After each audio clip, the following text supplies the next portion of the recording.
Welcome you to the national briefing by the Presidential Task Force on COVID-19 for Tuesday, 12 May 2020.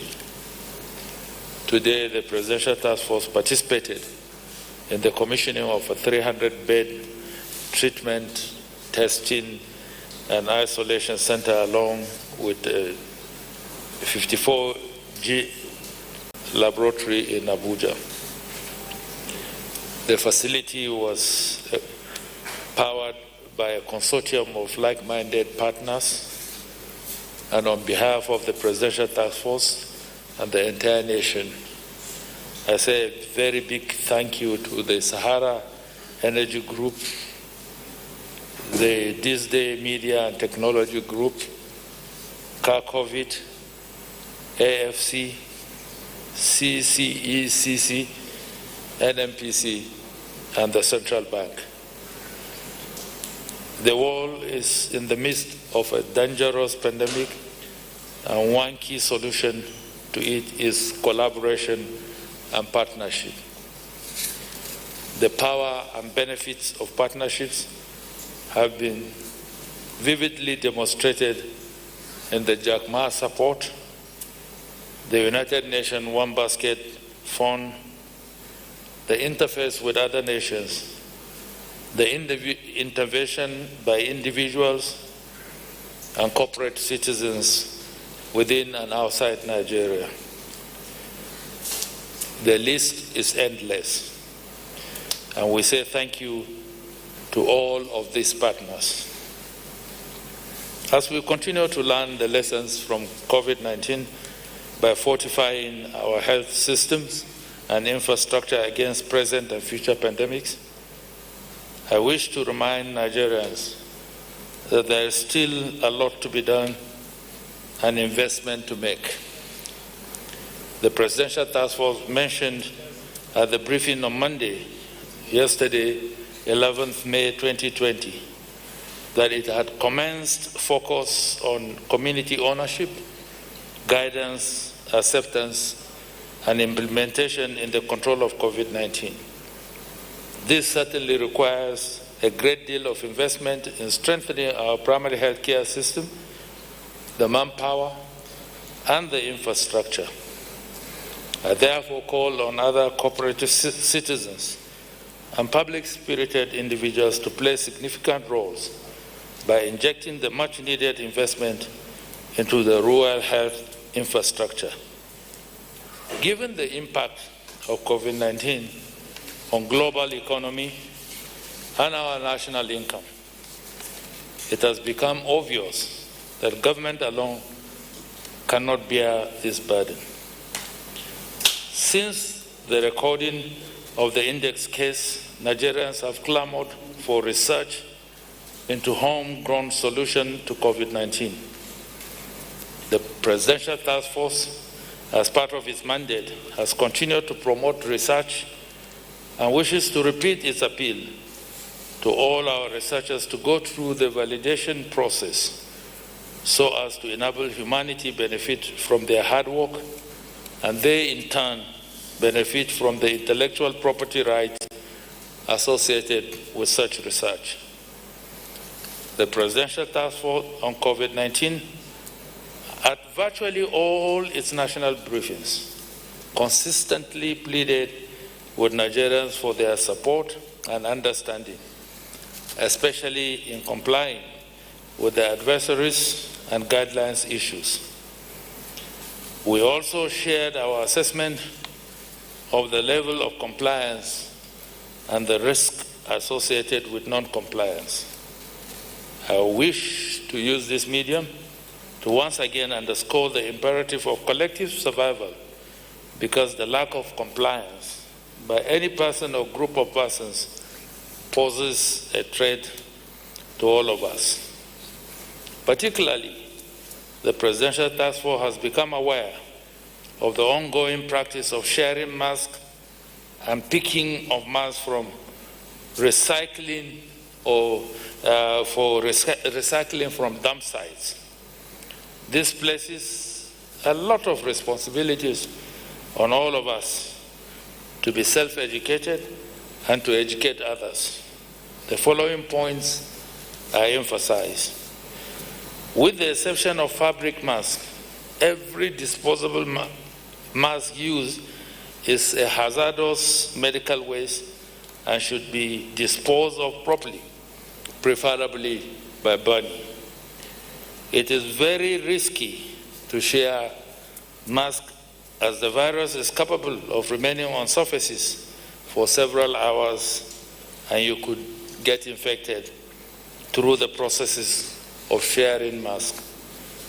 3, the unhealthy practice of picking up disposed masks for whatever purpose is harmful to both the individual picking it and whoever procures it later. Particularly, it will be helpful for high-risk people such as elderly and those with comorbidities to wear masks or face covering and avoid crowded places. As we reminded you earlier, please keep grandchildren away from their grandparents to avoid transmission.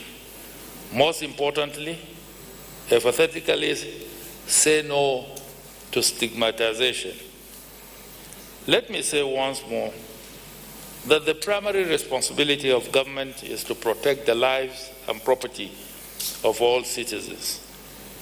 On the other hand, citizens have a duty to collaborate with government by shunning risk and actions capable of jeopardizing the protection provided. We shall continue to put in place strategies and measures targeted at flattening the curve of this coronavirus, while at the same time urging and persuading you to comply. Our messages are being delivered in different languages and through multiple mediums. The Presidential Task Force continues to urge state governments to align their actions and enforcement with the guidelines provided. The virus does not respect boundaries, neither does it respect status. All state governments are therefore urged to strengthen their monitoring and enforcement machineries in collaboration with the security agencies. Let me emphasize that we have seen visuals on the social media depicting total disregard for physical distancing in some locations. This is a dangerous journey towards uninhibited spread if not checked. The Presidential Task Force is consulting with the authorities of the identified areas to review their strategies. You will recall that the guidelines on the reopening of offices directed the management of such offices to take certain steps and put in place policies that would ensure the safety of their staff. Let me remind the leadership of various offices to make sure provisions are made for the following: infrared temperature guns at entrances, sanitizers, hand washing facilities, social distancing arrangements, and ensuring that masks are worn always. This is particularly critical for government offices in high concentration areas such as the Federal Secretariat Complex. We similarly admonish individual staff to cultivate the habit of personal safety first before depending on the general provision. I now call on the Honorable Minister of Health and after the National Coordinator to update you on developments. And I thank you for listening.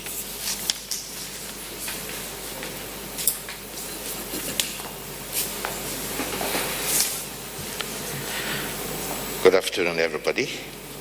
The Secretary to the Government of the Federation and Chair of PTF, honorable ministers here present, directors general, ladies and gentlemen of the press.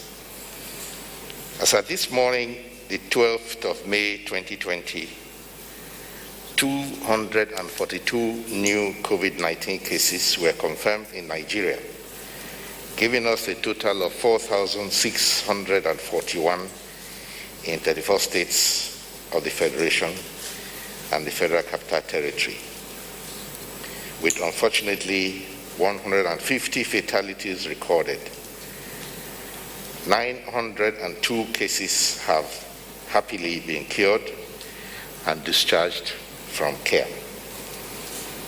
The 242 new cases reported are as follows: from Lagos 88, Kano 64, Katsina 49, Kaduna 13, Ogun 9, Gombe 6, Adamawa 4, FCT 3, Ondo 1, Oyo 1, Zamfara 1, Borno 1, Bauchi 1, and Rivers State 1.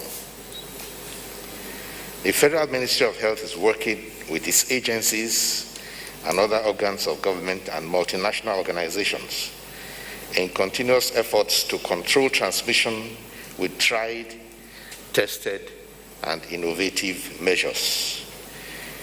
The nature of this outbreak, as we have observed in other countries, is such that the sustainability of any strategy may be challenged as time goes on by evolving realities at home and also across the globe.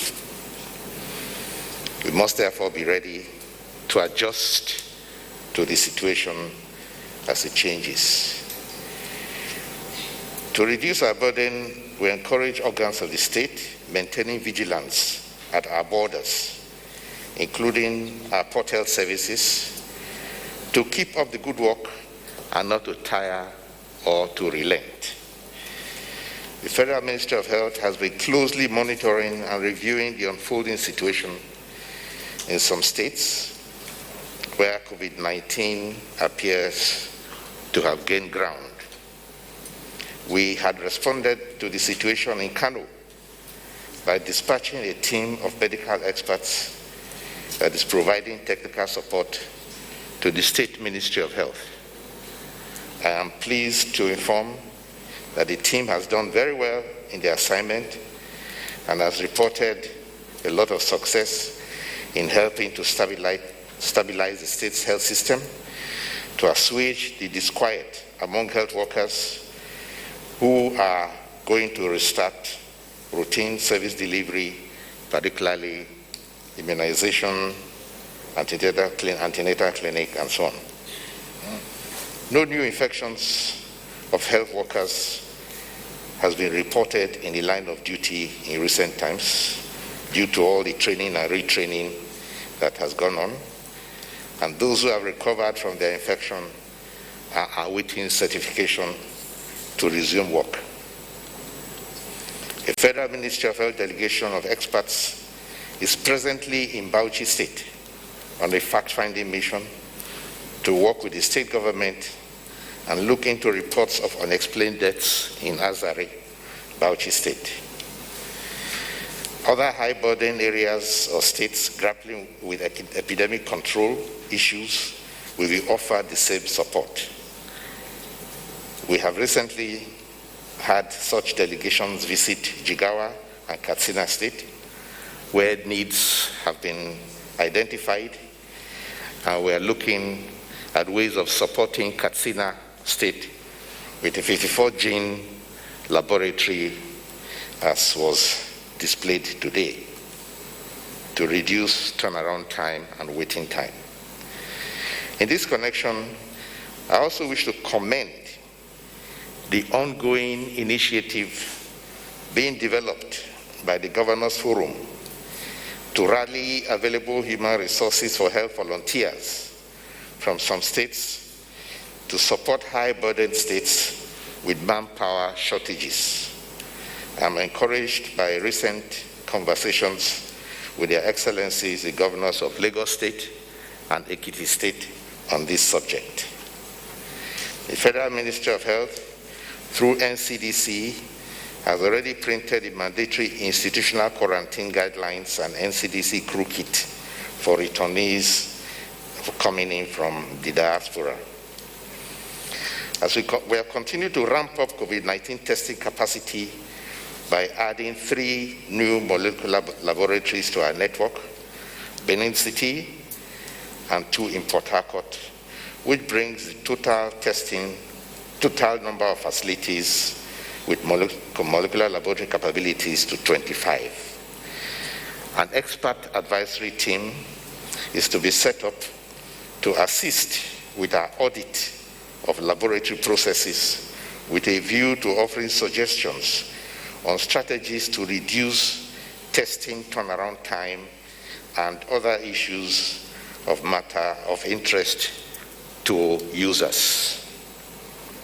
The number of isolation centers and beds nationwide is increasing, and has already been mentioned by the chairman, with the This Day Dome commissioned in Abuja today, is providing the most comprehensive panel of medical services for COVID-19, including lab testing, ICU, and dialysis.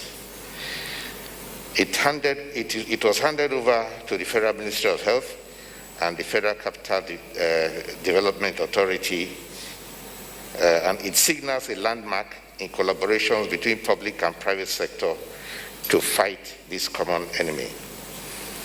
The center has wards and ICU center with ventilators, has X-ray, mobile X-ray, and it has a dialysis center. The Gene Expert Testing Mobile Laboratory is there, complete with reagents, scalable from 200 to 1,000 tests per day. It should significantly reduce the waiting time and also the turnaround time in the Abuja metropolis. A hotel and conference center was donated by another philanthropist next door to the dome for use by medical staff who are working inside the dome, and this conference center will be available for a period of 6 months. The CBN medical grant in direct support of Federal Ministry of Health and FCTA for day-to-day management of the isolation center is also on offer. There is an industrial-grade medical incinerator on site for managing medical waste. Laboratory services in this center is no doubt a great boost to testing capacity and will enhance our capacity to handle confirmed cases and reduce frustration that has been reported in this area. We shall make this facility operational within the coming days. I want to use this opportunity to thank all the donors and the sponsors of this very wonderful facility. I also use the opportunity to enjoin state governors to continue to ensure that they reach the isolation capacity target of 300 beds in every state of the Federation minimum, while also calling on philanthropists to support their state's efforts, including expanding the capacity for tracing, testing, isolation, and treatment. So I conclude by thanking all our countrymen and countrywomen for their sacrifices they have made and are still making. This is all for the good of all of us. And I also want to remind you of the injunction to wear your masks, especially if you know that you are going to somewhere where you cannot avoid crowding. If you are going to the market, or going to a public event center, to wear your mask so that if you meet anyone who by any chance is positive and not known to you or to the person, you do not become a victim. I also urge you all who are wearing cloth masks to make sure that your mask is properly washed every day and sunned or ironed to reduce the risk of transmission and retransmission. Thank you all for your attention.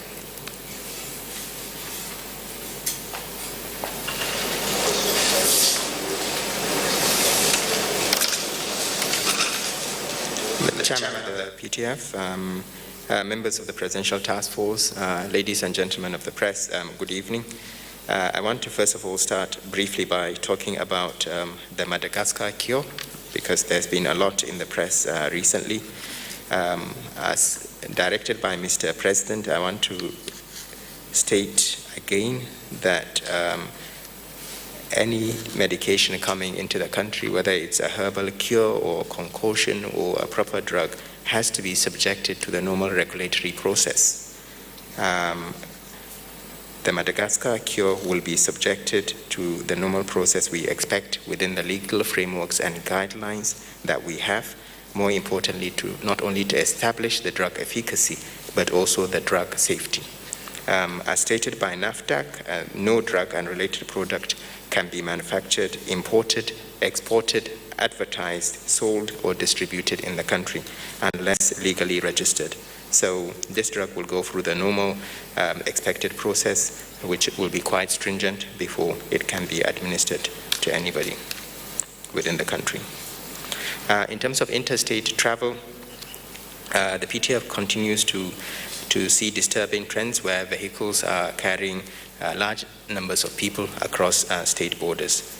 The movements of people across state lines is actually against the lockdown process. We urge the public to please refrain from interstate travel. Only travel that is essential or travel involving the conveyance of essential goods is allowed. Movement across state borders is fast-tracking the dissemination and spread of the COVID-19 pandemic across the country. We are also advising state governments and security agencies to increase those measures and surveillance required to keep people within the state borders. Finally, in terms of public sensitization, we will continue to appeal to the public to please abide strictly to the eased lockdown guidelines. These guidelines are for our own safety in order to limit our exposure to the virus during these times. We are calling on all persons who have symptoms consistent with COVID to please get in touch with the NDC through our helplines, particularly if you feel you may have been exposed. It is only by ensuring absolute compliance and cooperation that we can overcome this hurdle. Thank you.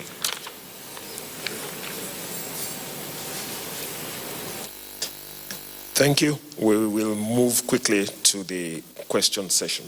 Are we set for the questions? Okay. Good evening, members of the PTF. My name is Juliana Taiwo. I write for Sun Newspapers. My first question goes to the coordinator. The PTF keeps expressing worry over non-adherence to guidelines, especially keeping social distance. Will it be out of place to let people know where we have prevalence of cases, for people to know that this virus is real? SGF, sir, the second one is for you. Last week, my colleague from AIT did ask questions about the issue between HACO and SACO members being at loggerheads at the ports over cost, demurrage cost. The issue is still on. We'd like to find out if there is an update, because they are saying that should this be allowed to go on, the cost will be transferred to ordinary Nigerians. Thank you.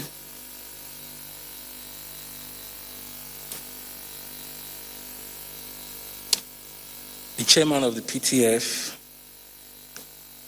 and Nigerians at home, I want to ask my name is Mitaire Ikwen, I report for NTA. I want to ask the chairman of the Presidential Task Force, I understand during this pandemic that a lot of Nigerians who lay claim to having cure for coronavirus prefer to circulate such claims on social media rather than presenting their claims for validation. Although this is not to say that a lot others are not coming for validation, but we understand that the cost for validation is about 20 million naira. This is quite a huge financial burden. That's why I'm asking you, the SGF, sir, if the PTF is thinking of reducing or subsidizing this cost, especially where there are reasonable claims for homegrown cure for the coronavirus? And again, for the Minister of Health, you told us some days back that a third test will be carried out on the Benue lady, Susan, suspected of coronavirus. And I want to know if this test has been done, what is the result, and why did she need to be tested 3 times? Because a lot of people who are certified COVID-free are usually tested twice. So we need an answer on that. Thank you.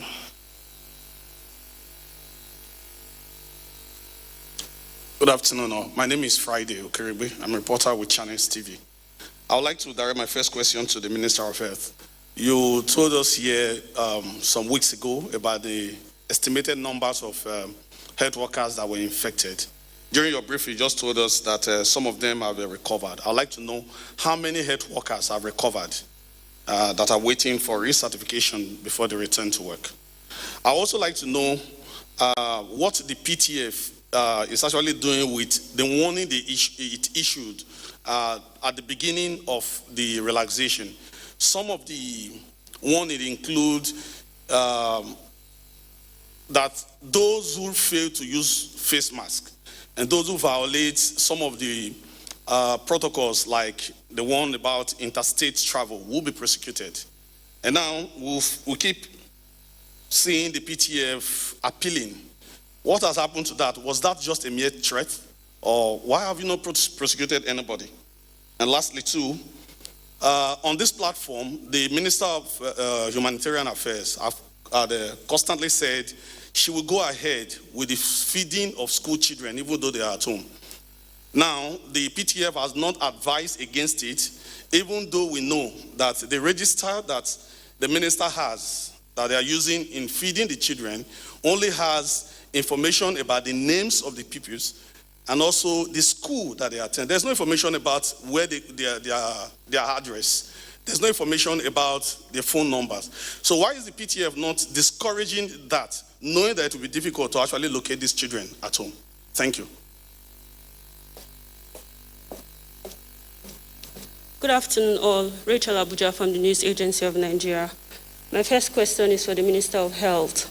So how many private hospitals have we accredited so far, and what has been their challenges? My next question is for the Minister of Environment. How many environmental health officers do we have in our airports, land ports, and seaports? And I would also like to know, this for the coordinator, sir. I would also like to know how many disease surveillance officers we have across the 36 states. Thank you very much.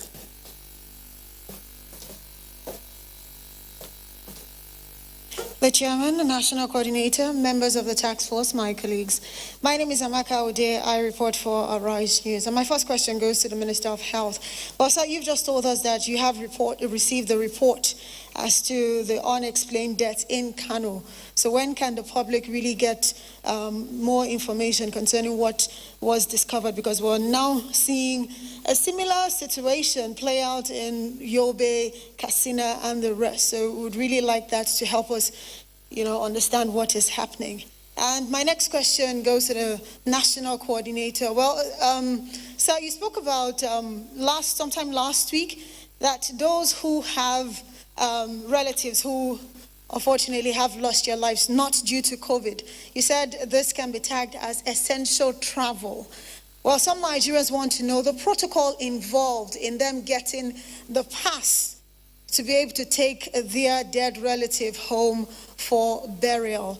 And the final one is not a question, it's more of a suggestion, and it goes to the Chairman of the Task Force. Well, Nigerians have said, for the fact that we're seeing a lot of violations on human rights here in the country that unfortunately has been attributed to members of the security force, that it would be nice to have, just like we had the IG of police join you here, even if he cannot be a part of the PTF every day, at least once a week, to get Nigerians to really talk about what they're facing out there. Thank you.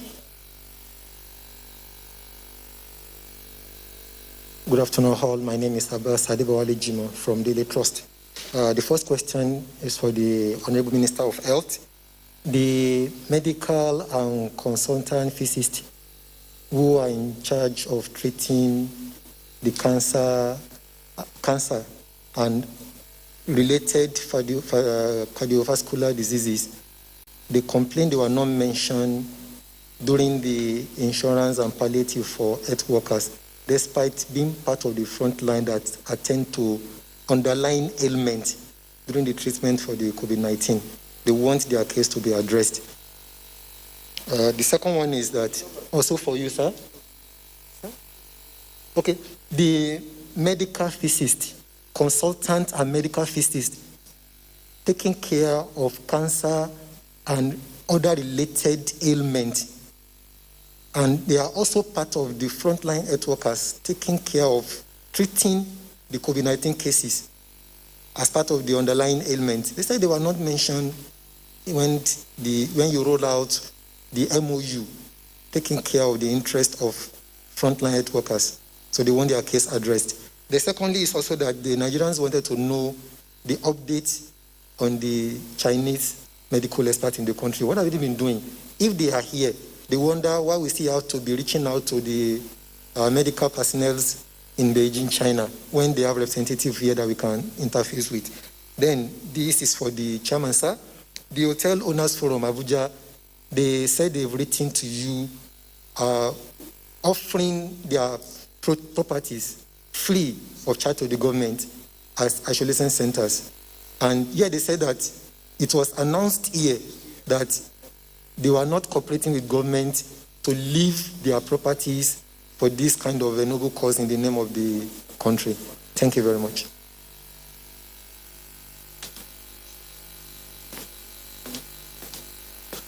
Good evening, sirs, SGF, honorable ministers, my colleagues. My name is Femi Akonde. I'm a reporter with TVC News. My first question goes to the Minister of Health, sir. Sir, my colleague with the news agency of Nan shared an information with me, and I also verified that the Kogi State Commissioner for Information was quoted today in the media to have said that the state has procured antigen-based rapid test kits for COVID-19, and I've also commenced the use of these test kits for rapid testing. Now, are you aware of these, and where is the meeting point now between the PTF and health authorities in Kogi State, and talking about ensuring that as the standards of biosecurity is maintained in carrying out all of these tests? And the second question would have been for the Minister of Interior, but maybe the SGF can take it, sir.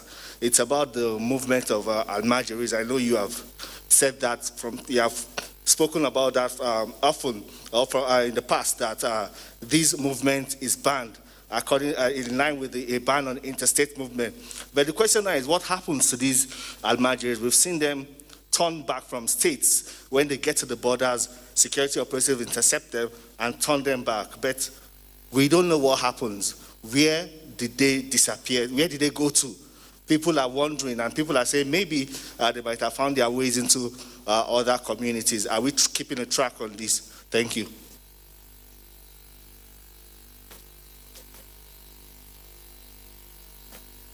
Good evening, the SGF, honorable ministers, and my colleagues. My name is Rahila Lassa. I report for Voice of Nigeria. My first question goes to the national coordinator. There are concerns by some Nigerians about the congestion in the market, which makes it difficult for people to observe the social distancing advisory. Don't the PTF think it is high time to consider opening more markets, like expanding the market to address the social distancing advisory? Secondly, this one goes to the SGF, sir. I want to know the update on the 2 trucks of cattle that were arrested by the Rivers State government last week. Thank you.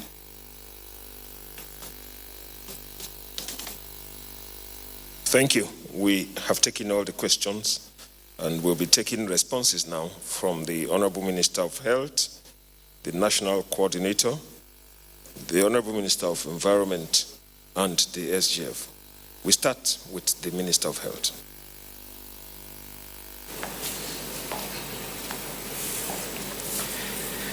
Okay, thank you very much. The questions that came in, the one about the lady at National Hospital, who we have been engaging with, the history I think is already known, that she came in from the UK and has had 3 tests.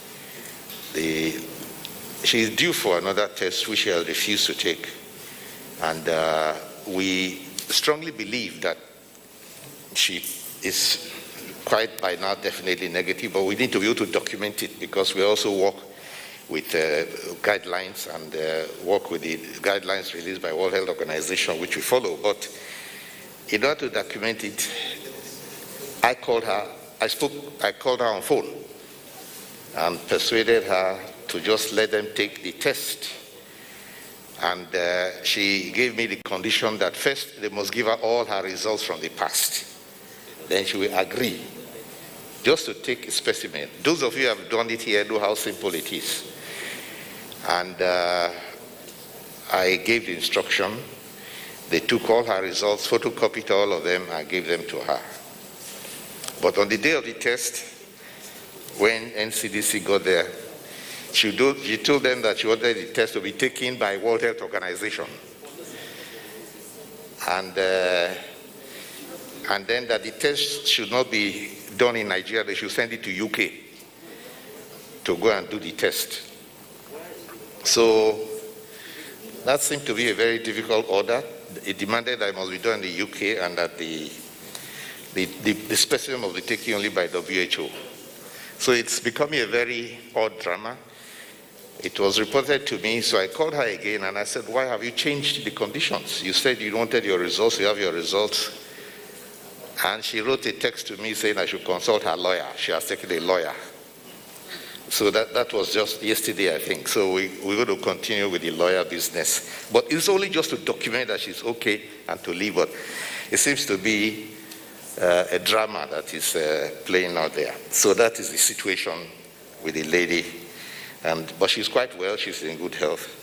And the hospital authorities have also done their very best. Now, with regard to health workers who have all had COVID-19 and other treatment, they are tested and then retested and then usually given a period of time before they are certified fit to resume work. I can't give you a direct number, and they are not all in one place, so I can't give you a count if you're asking how many. With regard to accreditation hospitals, yes, we have developed a protocol for accreditation. They have been given to many of the states, and special teams go along to go and help. Like the team from that we sent to Kano has already been to about 4 states in the north to help to set up the accreditation. The government hospitals, the teaching hospitals have been examined and accredited, and some state hospitals, but private hospitals, some in Lagos have been. I can't give you an exact number either. But they are accredited by this accreditation team of the state. Now, with regard to the investigation from Kano, it is going on as a very scientific investigation. They take all the evidence that they want, and then they sit down to collate a report. They're trying to make sure that there's no room for error and for dispute. So I've not received the report yet, but I'm sure it's on the pipeline. Now, with regard to other unexplained deaths in other states, what I have told the team is that they should invite pathologists from many of the states who are reporting these high deaths and to have hands-on training in Kano. So they have got pathologists now from Sokoto, I think Bauchi, Jigawa, about 4 or 5 pathologists who have arrived in Kano to develop a protocol and develop a training by which they can now carry out these investigations in the areas where the reports have been made. As I speak to you, the team is in Bauchi, in Azari, doing just that, looking into reports of unexplained deaths. They are not clear. They are using the protocols. Where they can take samples, they do take samples. Where it's possible to take samples, they take samples. and send them to test. As I said during my statement, one of the needs identified is a need, particularly in Katsina State, where there appear to be some backlog in the samples taken that haven't been generated. We are looking at a mobile laboratory for that state. Now, with regard to health workers and the hazard allowance, yes, the hazard allowance has been worked out for all the health workers. The NMA was present, consultants were present, all of them are present, so the deal is already made, it's signed. It has gone to the Minister of Finance, and I think it has come back. Minister of Labor is there. I don't think anybody is complaining. Now, about procurement of test kits, anybody is free to procure test kits. If you find test kits you want to use for yourself, you can try it. But the point is that the Ministry of Health has said that the validity of rapid diagnostic kits is not guaranteed. It is not very reliable according to all the reports we have. There's a high margin of error. So the acceptability of those results is questionable. Those who want to use it probably as a guidance. It tells probably those who have recovered or those who are exposed. And yes, with Cross River State, we are waiting for flight to be able to go to Calabar. We have had a good discussion with His Excellency Governor Ayade, who has worked out a plan for the Ministry of Health, including NCDC and primary health care, to help to go into Calabar and work out, bring the systems there to be the same with the rest of the country, so that we have one response, which is what somebody was asking of the other day, one response for the whole country. I think that's all. Thank you.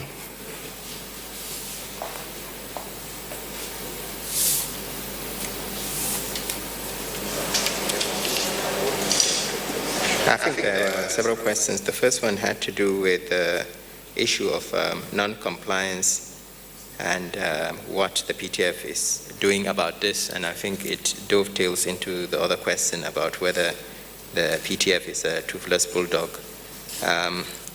So with all epidemics or pandemics, you need the support of the public. Without the support of the public, no matter how much you try to enforce, it will just not work. And that's why we have been working with community leaders, our traditional and religious institutions to make sure that this behavioral change that we are trying to push through is successful.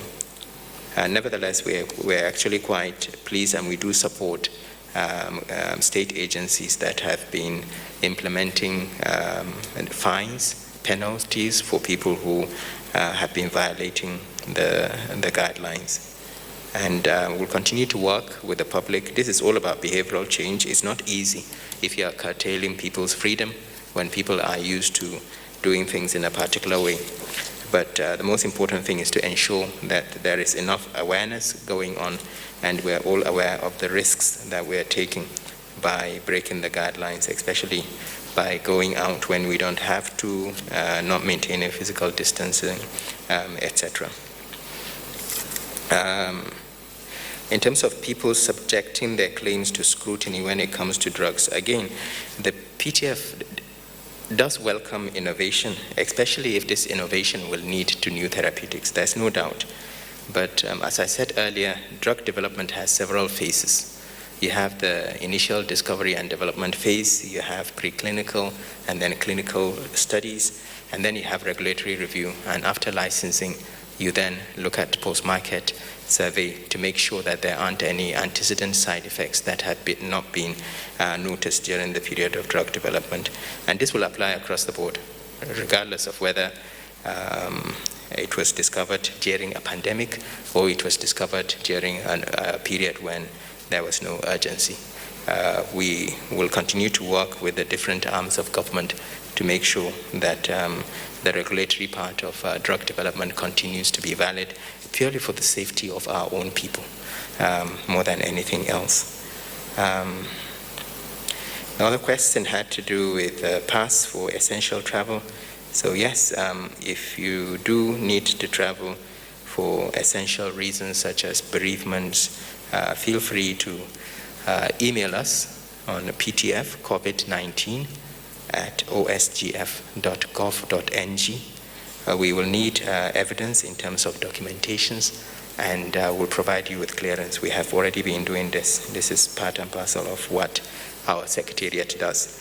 So it's PTF COVID-19, all one word, at OSGF, which is Office of the Secretary to the Government of the Federation.gov.ng. If you write to us with the evidence in terms of documents, we will get back to you and we'll be able to provide you with a letter that will allow you to travel with your loved ones. The issue of congestion in the market and the need to expand the markets. Well, expansion of markets isn't really part of the PTF mandate. This is a local thing, but all I can say is that we continue to monitor and review quite closely some of the guidelines we have produced. You're probably aware that by the end of this week, we'll be coming to the end of the second week of easing the lockdown, and we will be taking further decisions based on the review of the performance of the restrictions that we have in place, and we will not hesitate to change our strategy if it looks like it's not working. Thank you. Sorry, Rachel, you have, what was it?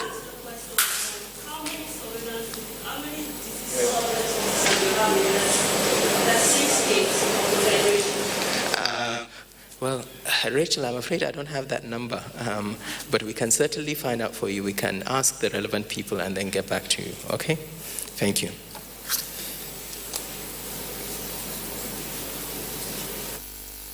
We will now take the Honorable Minister of Environment.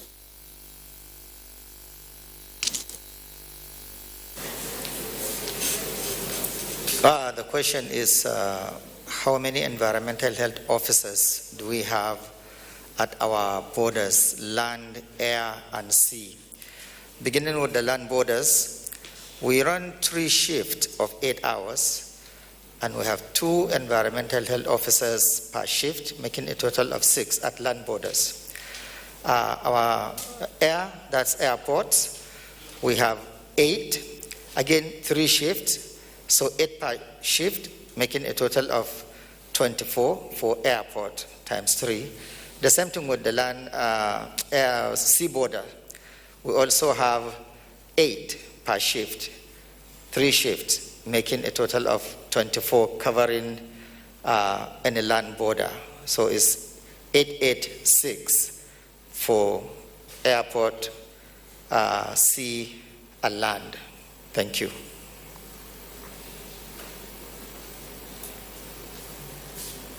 Thank you. We shall now take the SGF.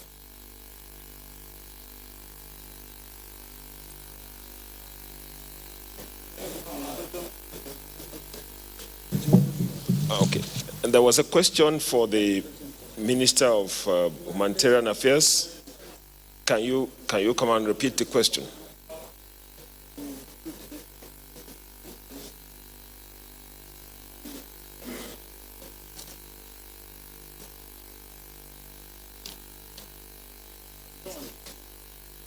All right, the question is about the school feeding program. And the information is that the register that the ministry relies on feeding the children contains information about their schools and their names. There's no information about where they live, that is their home addresses, and there's no information about their phone number. So how is it that the ministry will still be able to feed these children that are at home when there are no such information? Thank you.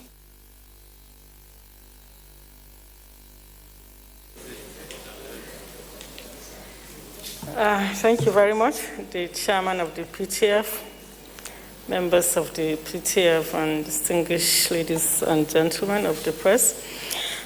We mentioned earlier that this school feeding program that we are directed to carry out even when schools are locked down, we had consultations with the state governments. We have a structure on ground that provides this school feeding intervention to these children. We have the aggregators, we have the cooks within the locality, and we also have the school management. Now we're talking about localities where these children come from. And I know that in each locality where we have these schools, most of these school children, they know their homes. They know where they come from. So we are targeting these homes where these school children come from. We're giving this voucher to these households that are being identified as where the children, the school pupils are. And they come to the distribution center to pick this dry food ration. We don't need to have their phone numbers.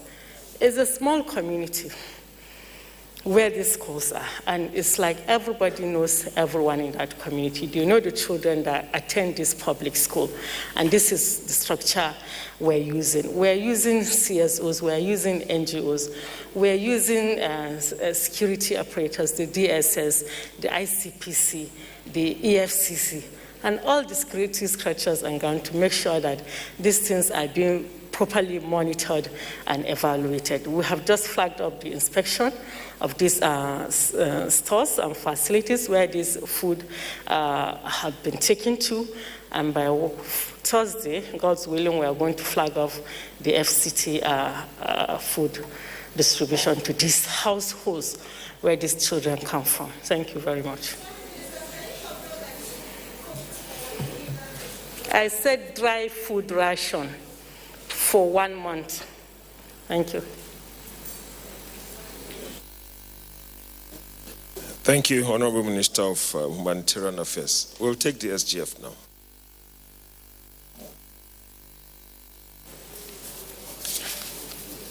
The first question is a follow-up on the matter of demurrage, especially as it relates to the conflict between NACO, I think, and SACOL.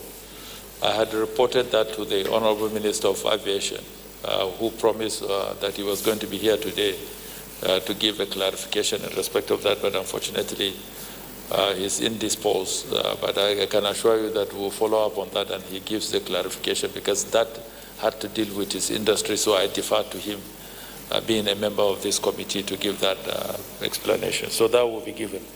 But I know that the one that has to deal with issues of demurrage regarding the maritime industry, we have spoken about it here, and I got confirmation then from the Executive Secretary of the Nigerian Shippers Council that that had been waived. I don't know whether the situation has changed. That's with regards to the maritime industry.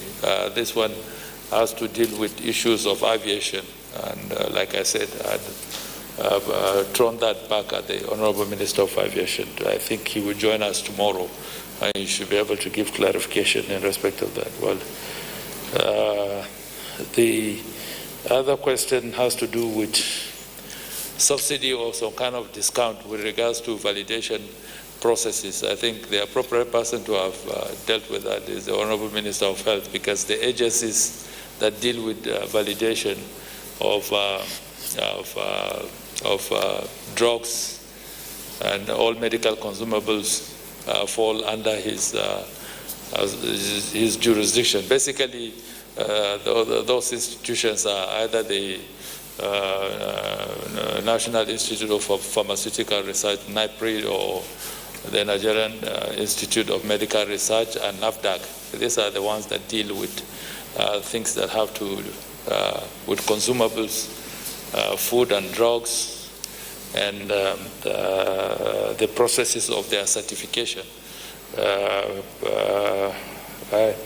20 million, I'm not sure that that is the amount. like you rightly observed, most of the prescribed cure are on the social media platform. Nothing definitive.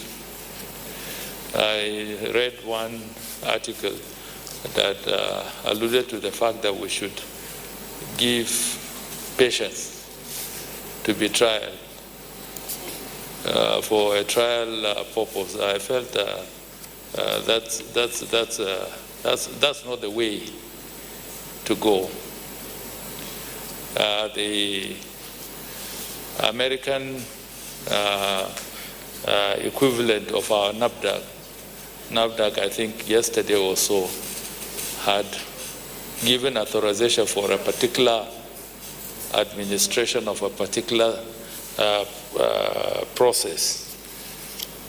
It must have gone through some processes of validation, and they are staggered in different stages. At this stage, this is what happens. At the second stage, this is what happens. Even the production of vaccines, that's what happens. It's not that the vaccine, the combinations for the production of the vaccines are not ready, but the processes of their examination and trial takes a very long time, so that we do not end up with the situation we ended up in this particular country of not too long ago. We had a situation, I think, with one of the manufacturers with regards to polio in Kano that became a subject of major litigation involving hundreds of millions of dollars that was eventually settled out of court through some arbitration or some negotiation. So no manufacturer will want to expose himself to those kind of contentions and litigations. That's why they allow it to run through a process. And even when they get to my little knowledge of the understanding of how it works, if when it gets to the trial level, for those that are going to be used for the purposes of the trial, there must be some kind of authorization received from those patients before those drugs or vaccines or any form of treatment is administered to them. So there are processes.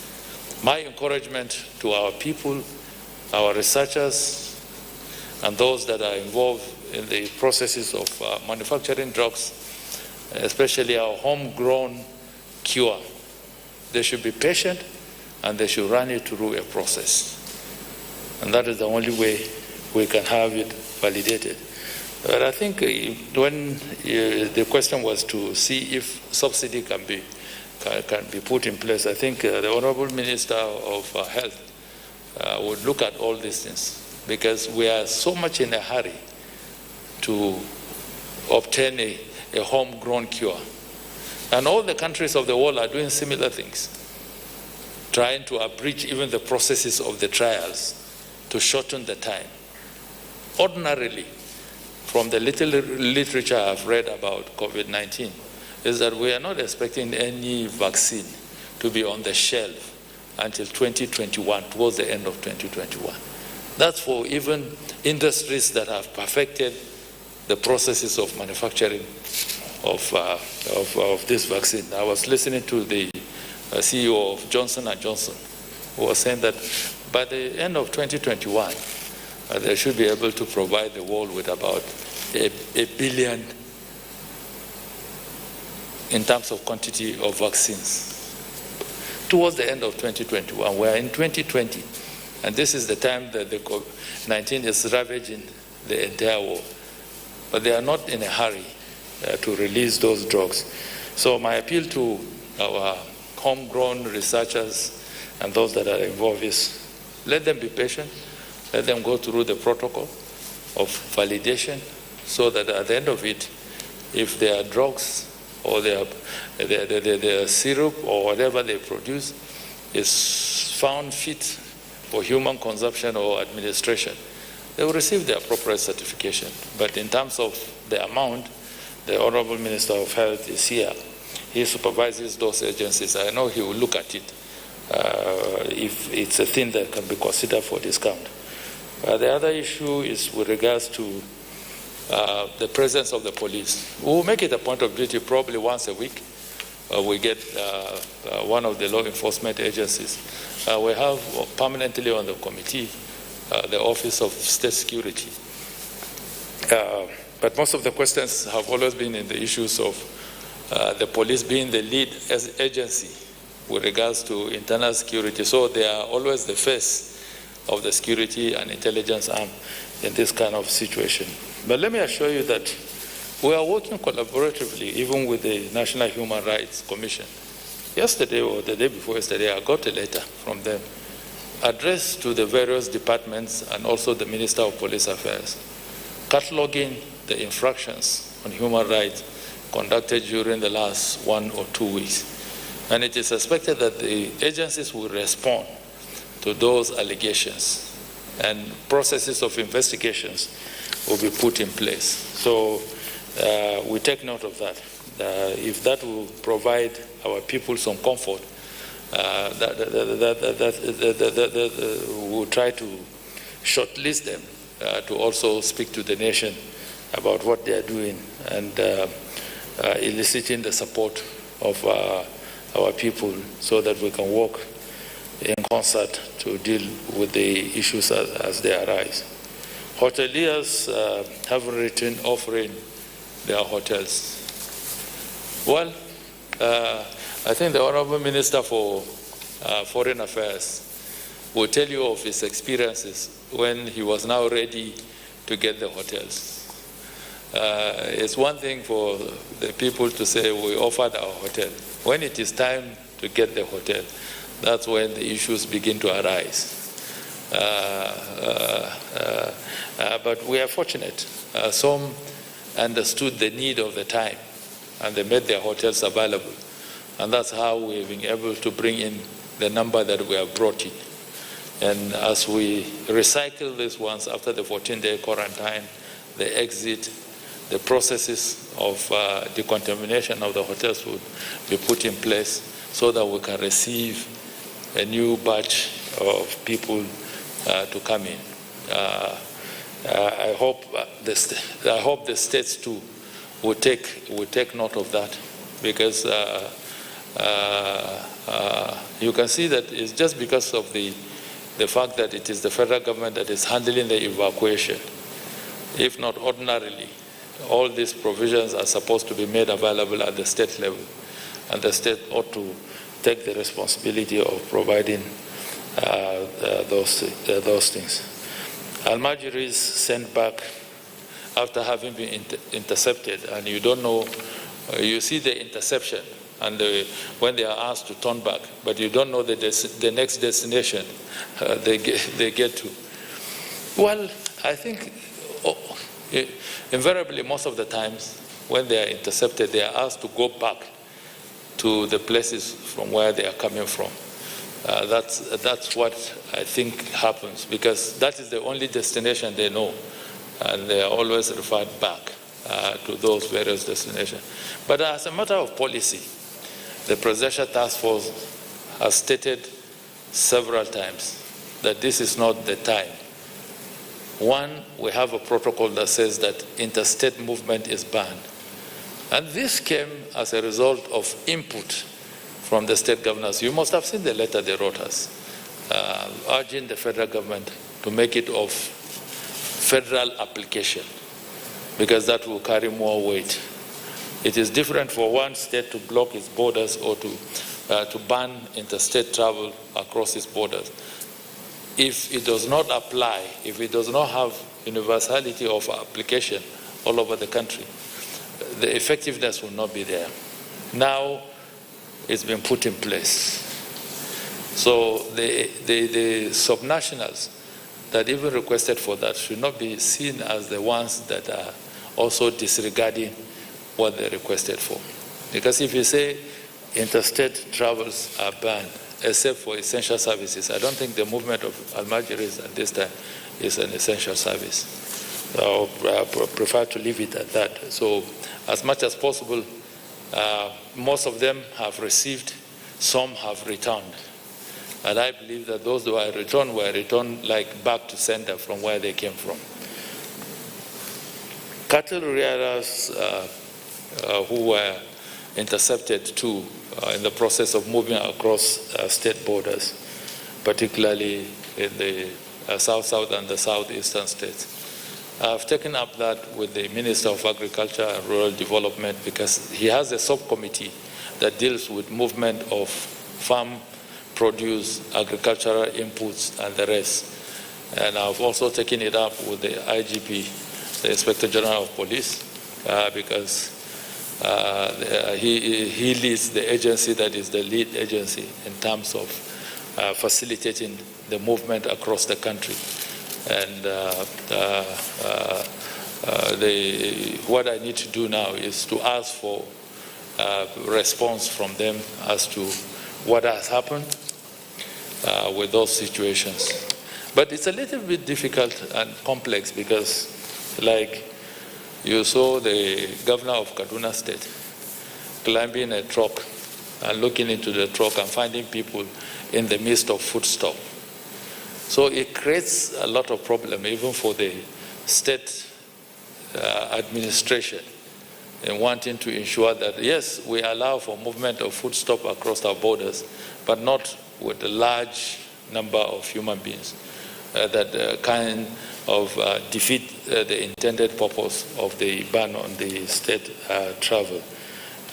We will continue to make that appeal, that as much as possible, people should not be moved across state borders now, so that we can, as much as possible, reduce the number of movements. And finally, generally, we have spoken severally about the level of compliance, and it has always gone out as a word of appeal. And the question that was asked was, do we continue appealing? Why is there no enforcement? There have been enforcement all across the states, even FCT. They have set up mobile courts, and on a daily basis, people are being prosecuted, people are being fined, which is about the only thing we can do now because we don't want to overburden our correctional centers that are already overburdened with inmates. But I know that all over the country, there are mobile courts, and people are being tried, people are being fined, and people are paying the fine. And the next day, in defiance of the appeal, they still go out. And that is why we always want to be persuasive in our appeal. Because the danger it poses is to everybody. And I will make this appeal too. I can see a lot of order with the way media is set up here. But for those of you that had the privilege of being with us today, I think at the Dome, even the chief host had to keep insisting, keep social distancing, separate yourselves, don't cluster. So you see, it's a culture, it's an attitudinal thing that we need to really work on as a people to ensure that once basic rules are set, we should try to obey those basic rules and make sure that at least as much as possible, for our own interest and for the interest of the other people that we are supposed to protect and safeguard, we do the needful. So I think we will continue to make that appeal because we can never get tired of making that appeal. It is important, it is necessary that we take a collective responsibility of driving these processes. You can see that as much as we are trying, the figures are rising. That is explainable because we have ramped up our testing. Today at the Dome, not only did we commission a 300-bed facility, it came along with a testing lab that can test about 200 per day, and it can be ramped out to about 1,000 per day. So we are increasing the testing. And as much as you increase the testing, the chances of picking out those that are already infected or incubated is higher. And you keep seeing the figures rising. But it doesn't scare us because that is the intendment, to get as many people who have been infected tested and confirmed so that you can now isolate them and take them out of the community as quickly as possible before they continue to infect others. So I want to thank you again and wish you a very good evening. Thank you. Thank you very much, the SGF. That brings us to the end of the national briefing for today. Before we go, let's just share a message. Now that we are getting used to wearing a mask, we need to advise that sharing of face masks gives a false sense of security that could end up putting you in grave danger. Please, do not share your masks. Do not accept used masks.